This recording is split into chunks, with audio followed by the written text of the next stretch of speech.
Hi everyone, my name is Sandy and I am back today with my 1001 book countdown, and it was an interesting week, so let's get to it.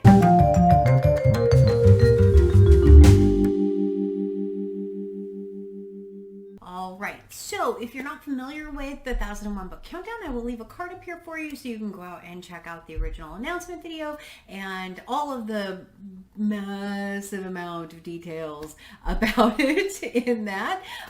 But for today, what I'm going to go ahead and do is put up my numbers, which I did look them up today, 974 and 22, which is of course my 2021 number. And we're going to go ahead and jump right in. So the first book I want to talk about is a little bit different because I haven't had to do this on my list yet. So the first book that I'm going to talk about is The Rebel by Albert Camus. So I started reading this while on vacation and quickly realized that I'm not quite ready to read this yet. When you start into this book, it's really the story of kind of like examining rebellion and the motivation behind rebellion. It was really interesting at the point that I was starting to read it because I just finished Cloudsplitter, which I'll talk about in this video.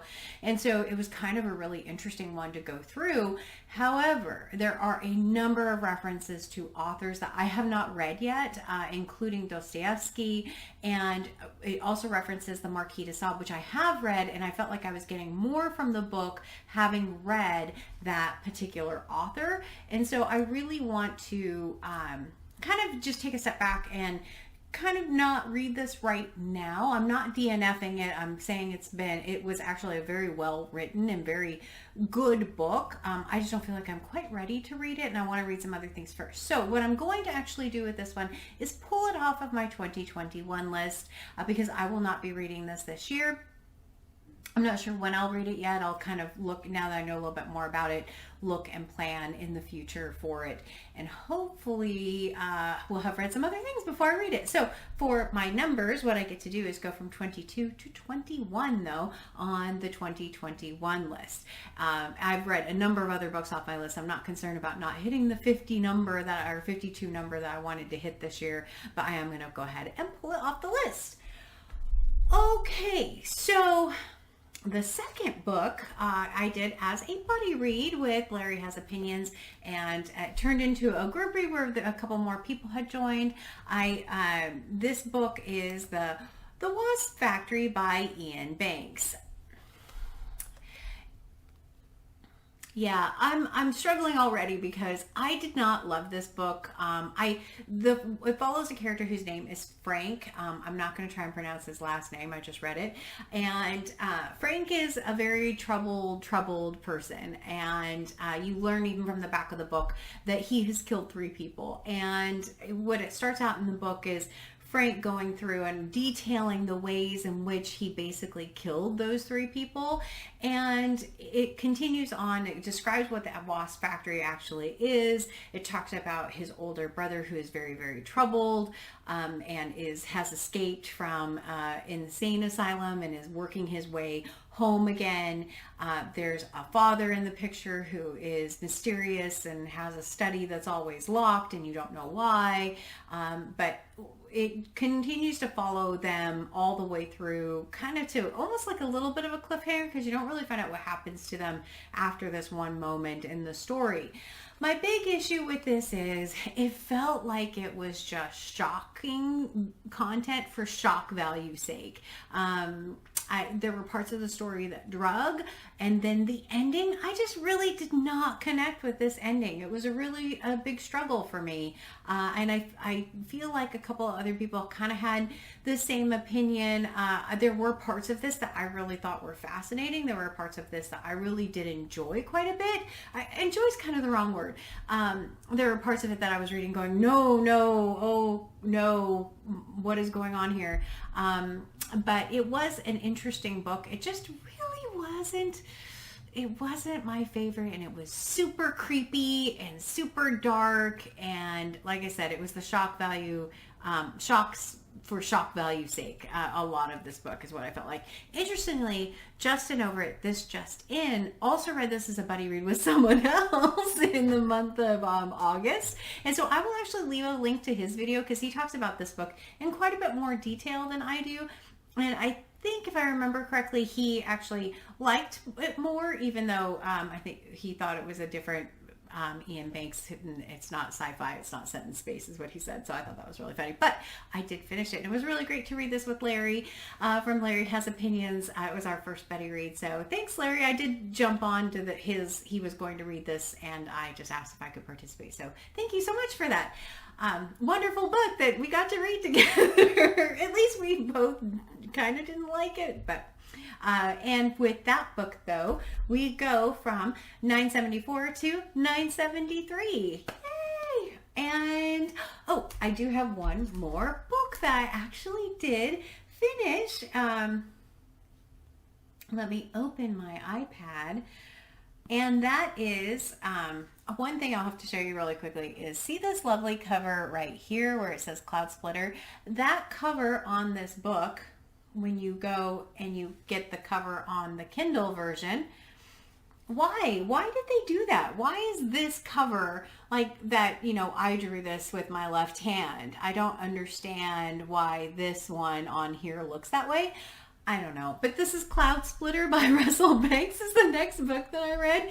It is a chunker of a book at over 700 pages. It took me several weeks to read this. I did finish reading this while on vacation, while camping. It's one of the few books that I actually prioritized, knowing that I had a video coming up. I did not read a ton while I was on vacation camping.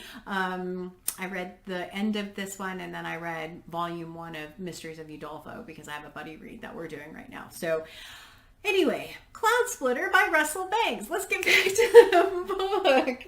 Oh, I feel rusty, I do. So Cloudsplitter is a historical fiction of a famous abolitionist whose name is John Brown. And so John Brown is, his picture is more famous than even his name is. And I'll try and put a picture up here for you of him.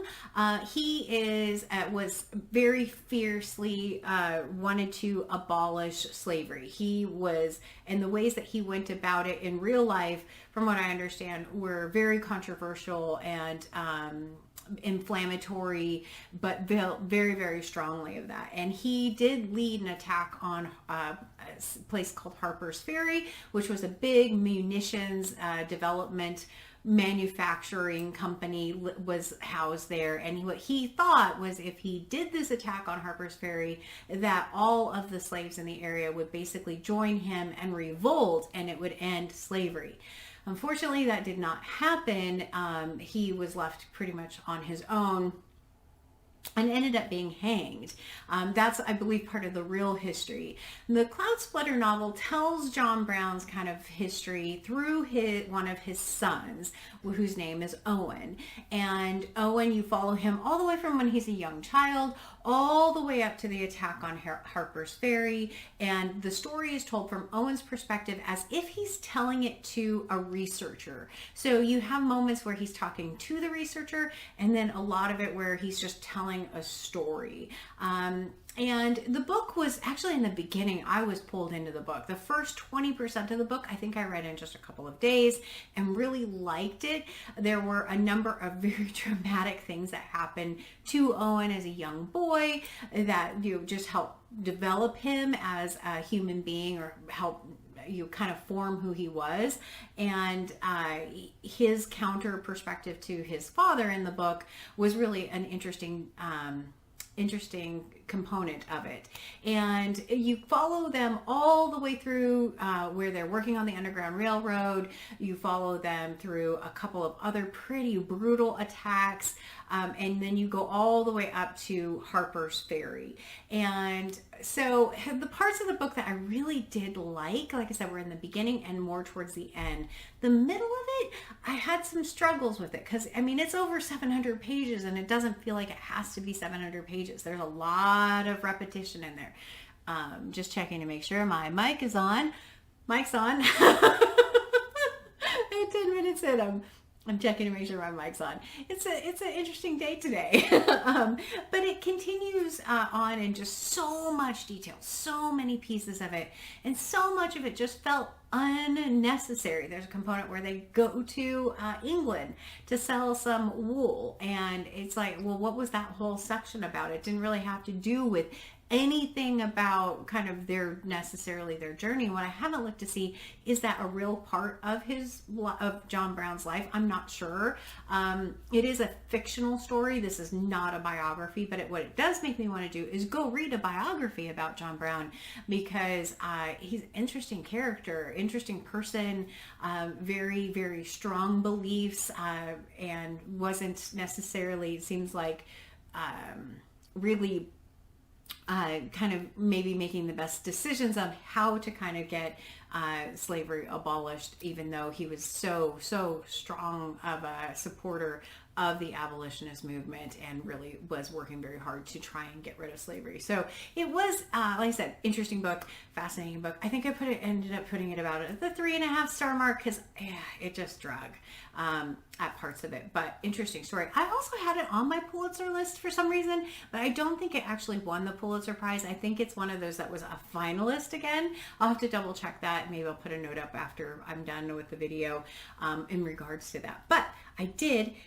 thankfully finished it at the over 700 page mark. Yay! And so that takes me from 973 to 972, and it is on my 2021 list. So that number gets to go from 21 to 20. And with that, that's all I have for you today on the 1001 Book Countdown. Someone asked me if I had given a list or shown a list of the 20 books that I have left to read this year, and I have not done that yet. I might try and see if I can figure out a way to work that into my video schedule. My pseudo schedule. I don't really have that much of a schedule other than I know what I'm doing next week. Anyway, with that, I am going to say, yeah, that's the end for today. As always, I'll point again, like, comment, and subscribe, and hope you enjoy this countdown. And until next time, everyone, thanks, bye.